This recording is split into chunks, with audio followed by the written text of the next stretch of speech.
ఇందిరామ రాజ్యంలో రైతుల గుండెల్లో గుణపం నవిపోదురుగాక నాకంటి సిగ్గు అన్నట్టు కాంగ్రెస్ ప్రభుత్వం తీరు.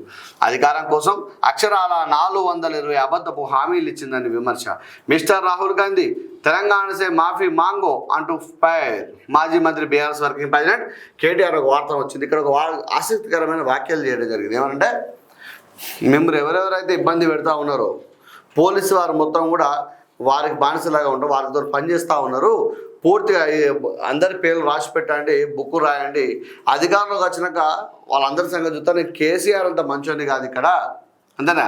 కేసీఆర్ అంత మంచోని కాదు. అధికారం వచ్చిన వాళ్ళందరి సంగతి చూసి ఒకవేళ రిటైర్మెంట్ అయ్యి మీరు ఎక్కడికి పోయినా కూడా నేను మళ్ళీ మిమ్మల్ని అందరూ పట్టుకొచ్చే బాధ్యత నాది అని చెప్తాను. అంటే ఏపీలో ఏం జరిగిందంటే చంద్రబాబు నాయుడు వాళ్ళ కొడుకు లోకేష్ అధికారం లేనప్పుడు పాదయాత్ర చేసుకుంటూ ఒక రెడ్ బుక్ అనేది తీసుకురావడం జరిగింది. ఆ రెడ్ బుక్ తీసుకొచ్చి అందులో పేర్ల లిస్ట్ ఉన్నది. ఆ రెడ్ బుక్ ఓపెన్ చేస్తే ఎవరు వైసీపీ వాళ్ళు మిగిలినరు, అందరు జైలుకు పోతారని చెప్పి ఆసక్తికరమైన వ్యాఖ్యలు చేసినాడు.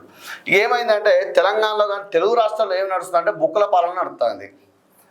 ఆయన బుక్ రాసుకోవాలి, ఈయన బుక్ రాసుకోవాలి, ఆయన బుక్ రాసుకోవాలి, ఈయన బుక్ రాసుకోవాలి. మరి అందరు ప్రజలందరూ పిచ్చోలా మీరు రాసుకుంటే అంటే మేము కూడా రాసుకోవాలి కదా. మీరు ఏమి హామీ ఇచ్చినారు? ప్రజలు కూడా తెలివిగా ఆలోచించాలి. పాప ఆయన చెప్పకనే చెప్తాను. ఏమనంటే ఇలా శ్రీకాంత్ గారు ఏమి హామీలు ఇచ్చిండు.